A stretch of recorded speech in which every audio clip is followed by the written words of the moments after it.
2 nationalism in India. आज हम chapter 2 का पार्ट 2 पढ़ेंगे। तो इसका फर्स्ट टॉपिक है पार्ट 2 का towards civil disobedience. Gandhi ji ने एक और नया आंदोलन स्टार्ट किया जिसका नाम था civil disobedience movement. In February 1922 Mahatma Gandhi decided to withdraw the non cooperation movement. फरवरी 1922 को महात्मा गांधी ने डिसाइड किया कि नॉन कोऑपरेशन मूवमेंट को विड्रॉ कर देना चाहिए। Many leaders such as C.R. Das and Motilal Nehru formed the Swaraj Party within the Congress to argue for a return to council politics. Many leaders जैसे कि C.R. Das and Motilal Nehru ने Swaraj party को form किया और उन्होंने कहा कि council के अंदर रहकर ब्रिटिश की पॉलिसी का अपोज करेंगे तो ज़्यादा अच्छा होगा। Younger leaders like Jawaharlal Nehru and Subhash Chandra Bose pressed for more radical mass agitation and for full independence.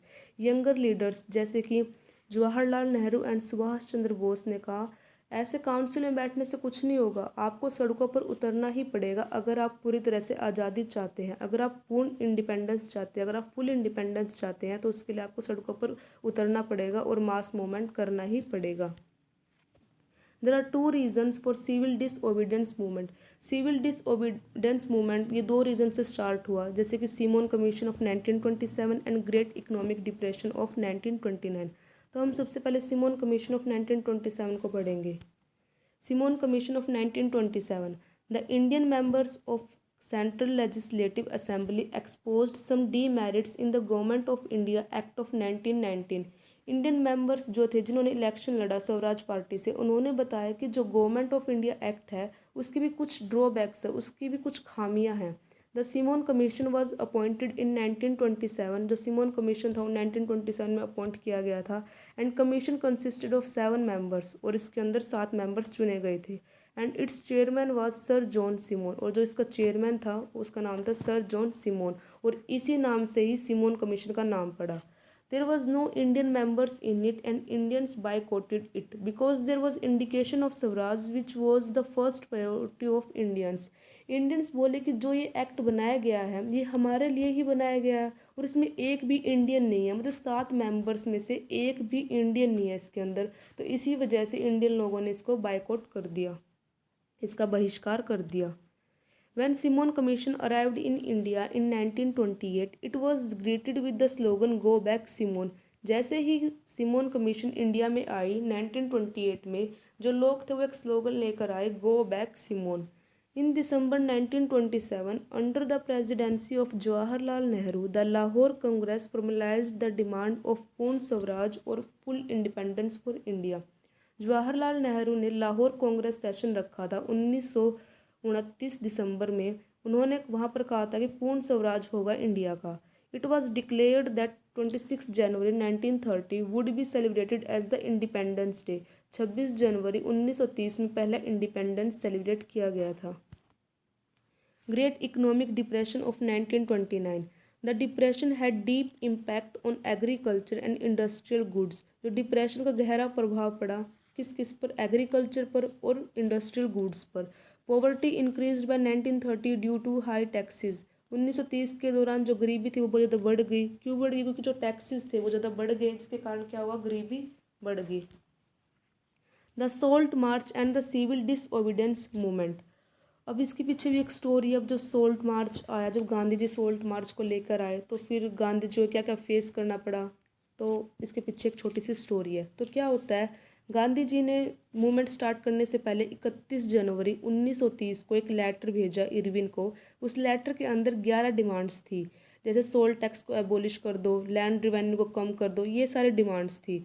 लेकिन गांधी जी की डिमांड को अनरियलिस्टिक बताया गया और कहा कि उनकी डिमांड्स पूरी नहीं की जा सकती, मतलब उनकी डिमांड्स को मानने के लिए उन्होंने, इरविन ने मना कर दिया। फिर क्या होता है, गांधी जी ने दोबारा फिर एक लेटर लिखा। उन्होंने बोला कि अगर 11 मार्च 1930 तक ये सभी डिमांड फुलफिल नहीं करी तो कांग्रेस सिविल डिसओबीडेंस लॉन्च कर देगी और सारे के सारे लॉज को, जो भी उनके बनाए गए, जो भी उन्होंने लॉ बनाए थे उनको वो तोड़ देगी। लेकिन इरविन ने मना कर दिया कि डिमांड्स को मानने के लिए। उन्होंने कहा कि आप कुछ भी करो, हम आपकी डिमांड्स को फुलफिल नहीं करेंगे। तो फिर क्या होता है, इसलिए गांधी जी ने जो सिविल डिसओबीडियंस मूवमेंट था, जो सीडीएम था, उसको स्टार्ट कर दिया। गांधी जी ने सोचा कि एक कानून तोड़ना पड़ेगा जिससे सारे के सारे लोग पार्टिसिपेट करें, मतलब कि एक कानून को तोड़ना पड़ेगा फिर जिसमें सारे के सारे लोग पार्टिसिपेट करें। तो पढ़ते हैं इसको। Gandhi ji choose salt as the medium that could unite the nation as it is consumed by all the sections of the society। तो गांधी जी ने नमक को ही क्यों चूज़ किया? गांधी जी ने सोल्ट को इसलिए चूज़ किया क्योंकि जो सोल्ट है वो सभी कंज्यूम करते हैं, वो सभी खाते हैं, चाहे वो अमीर हो गरीब हो, मतलब जितने भी सोसाइटी में लोग होते हैं, जो भी मतलब सर्वाइव करने के लिए सभी लोग नमक खाते हैं। तो सोल्ट और डांडी मार्च बिगेन ऑन March 12, 1930। जो सोल्ट और डांडी मार्च था वो 12 मार्च 1930 को हुआ, मतलब स्टार्ट हुआ।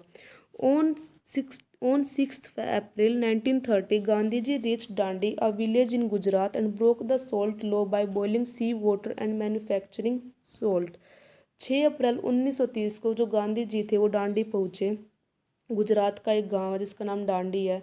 तो उन्होंने वहाँ पर क्या किया, जो उसका समुद्र का पानी होता है उसको उबाल के वहाँ पर नमक बनाया, और वहीं से क्या हुआ, सिविल डिसोबीडियंस मूवमेंट स्टार्ट हुआ। It was different from non cooperation movement as people were not asked not only to refuse cooperation but also to break colonial laws.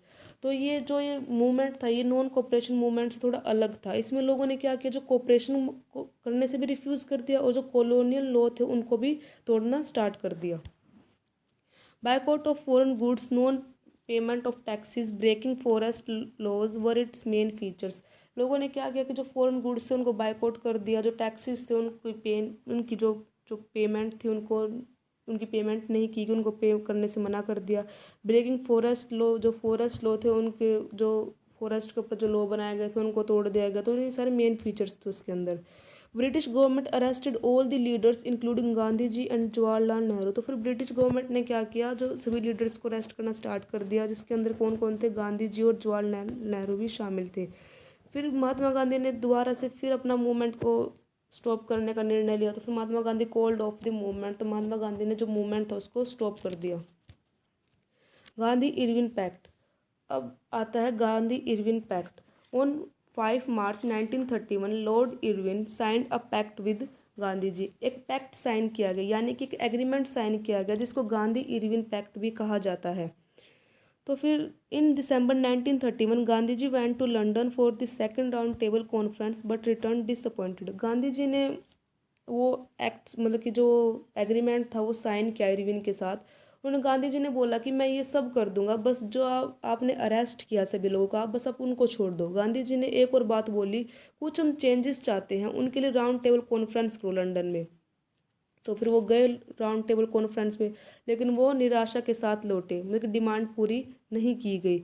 जब Gandhi ji relaunched the civil disobedience movement but by 1934 it lost its movement। जब गांधी जी भारत लौटे, उन्होंने देखा कि बड़े बड़े leaders को jail में डाल रखा था। उन्होंने अब और तो मतलब कि जो पहले पकड़े गए थे बंदे उनको तो छुड़वा लिया था, लेकिन अब गांधी जी ने फिर क्या किया कि मतलब ये तो बिल्कुल ही नहीं मान रहे, जो ब्रिटिशर्स थे तो बिल्कुल ही नहीं मान रहे। तो उन्होंने क्या किया, फिर गांधी जी ने दोबारा सीडीएम को लॉन्च किया, दोबारा सिविल डिसोबीडियंस मूवमेंट को लॉन्च किया। 1934 तक उन्होंने सीडीएम किया, लेकिन लास्ट टाइम पर लोगों ने पार्टिसिपेट करना छोड़ दिया। अब आप सोच रहे होंगे कि हम बार बार सिविल डिसोबीडियंस पढ़ रहे, तो सिविल डिसोबीडियंस होता क्या है? Civil disobedience is the active refusal of a citizen to obey certain laws, demand or command of the government। Civil disobedience वो होता है कि जिसमें जो लोग होते हैं वो डिमांड्स को मानना या फिर जो लॉज को फॉलो करना, उनका ओबे करना, उनको मना कर दे, उनको रिफ्यूज़ कर दे, कि जो सिटीजन्स होते हैं वो कानून को मानना मना कर दे, तो उसको सिविल डिसोबीडेंस बोलते हैं। How participant so the movement. अभी से बता रहे कि कौन कौन से जो पार्टिसिपेंट्स थे जो मूवमेंट के, जो उन्होंने मूवमेंट में जिन्होंने पार्टिसिपेट किया, कैसे किया। Rich peasants communities expected the revenue tax to be reduced when the British refuse to do so they did join the movement. जो रिच पीजेंट्स थे उन्होंने कहा कि उन्होंने सोचा कि जो ब्रिटिश है उनकी जो डिमांड्स को पूरा कर देगी, लेकिन ब्रिटिश ने क्या किया, उनकी डिमांड्स को बंद कर दिया, रिफ्यूज़ कर दिया उनको। तो उनकी डिमांड क्या थी, उनकी जो रेवेन्यू टैक्स को कम कर दिया जाए। जब ब्रिटिश ने उनकी डिमांड को मानना बंद कर दिया तो उन्होंने क्या किया, मूवमेंट को जो सीडीएम था उसको ज्वाइन कर लिया। पुअर पीजेंट्स जो वो चाहते थे कि हमें रिच फार्मर को पैसा ना देना पड़े, मतलब कि जो अगर वो रिच फार्मर की लैंड वगैरह यूज़ करते हैं, लेकिन उनको फिर उनको ना करना पड़े, उनको उसका रेंट ना देना पड़े, मतलब कि पुअर पीजेंट्स को, रिच पीजेंट्स को रेंट ना देना पड़े, मतलब कि बेशक वो उनकी लैंड यूज़ कर रहे हैं, उनकी लैंड यूज़ कर रहे हैं, लेकिन उनको उनको पैसा ना देना पड़े। लेकिन कांग्रेस ने उनको सपोर्ट नहीं किया, उन्होंने बोला कि अगर तुम उनकी लैंड यूज़ करते हो तो तुमको रेंट भी देना पड़ेगा। बिजनेस क्लासेस में क्या होता है कि after the war their huge profits were reduced, wanted protection against import of foreign goods. तो जो बिजनेस क्लासेस वाले बंदे थे, जो वो चाहते थे कि जो बाहर से जो चीज़ें बनकर आ रही हैं वो ना आए, इससे उनको बहुत ज़्यादा नुकसान हो रहा था, ना तो यहाँ से कोई चीज़ जाए ना बाहर से कोई चीज़ आए। तो फिर उसके लिए क्या गया, FICCI इन 1927 वाज फॉर्म, एक FICCI फॉर्म की गई 1927 में। और जो कहा गया कि जो refuse to buy and sell imported goods, मतलब कि जो बाय और सेल, मतलब कि खरीदना और बेचना दोनों को रिफ्यूज़ कर दिया गया इम्पोर्टेड गुड्स को। Women also participated in protest marches, manufacture sold, जो वुमेन थी वो भी इसमें पार्टिसिपेट कर रही थी इस मूवमेंट में। लेकिन कांग्रेस ने उनको, मतलब कि मूवमेंट को रिलेक्टेंट कर दिया, उनको मना कर दिया कि जो उनको कोई पोजीशन ना दी जाए अथॉरिटी की। लिमिट्स ऑफ सिविल डिसओबीडियंस, अब सिविल डिसओबीडियंस की कुछ लिमिटेशंस भी थी। द दलित्स और the untouchables did not actively participate in the movement, they demanded reservation of seats, separate electorates. तो फिर जो दलित्स और अनटचेबल्स थे वो एक्टिवली पार्टिसिपेट नहीं कर रहे थे मूवमेंट के अंदर, क्योंकि उनकी कुछ डिमांडें थी, वो चाहते थे कि हमको भी सीट्स मिले, हमको भी रिजर्वेशन सीट्स मिले। तो फिर doctor BR Ambedkar, the leader of the Dalits, formed an association in 1930 called the depressed classes association. तो फिर जब डॉक्टर BR अम्बेडकर थे वो डिप्रेस्ड क्लासेस के लिए सामने आए, उनके लिए कुछ लॉ लेके आए कि हाँ भी चलो चलो ये अलग से इलेक्शन लड़ लेंगे, तो फिर क्योंकि इनको सब दलित समझते हैं, इनके साथ कोई कोऑपरेट नहीं करता, तो ये अलग से इलेक्शन अपने अलग से लड़ लेंगे।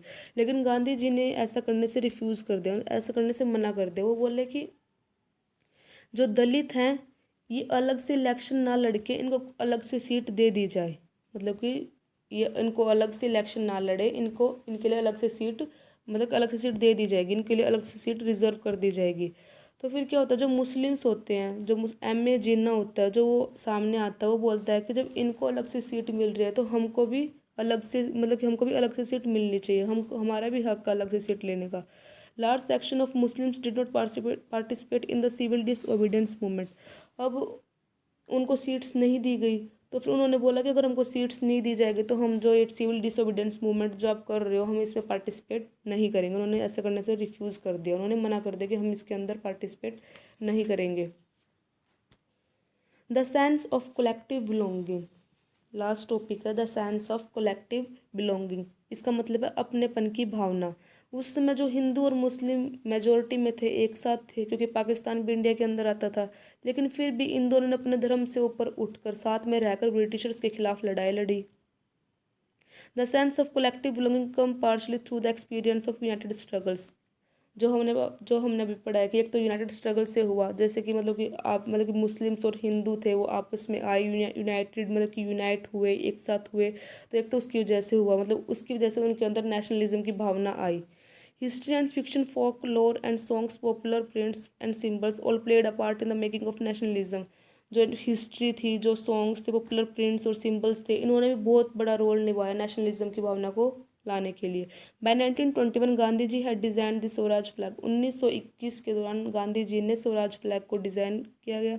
It was again a try colour, red green and white. तो ये 3 कलर का था, इसके अंदर 3 कलर थे, red green and white, and had a spinning wheel in the centre. और जो झंडे के अंदर हमने सबने देखा उसके अंदर स्पिनिंग व्हील होता है बीच में, तो and had a spinning wheel in the centre, centre में कहता है स्पिनिंग व्हील था। So this is the chapter 2 of class 10th, Nationalism in India, part 2. I hope you like this video. If you like this video, please like, share and subscribe this channel. Thank you so much.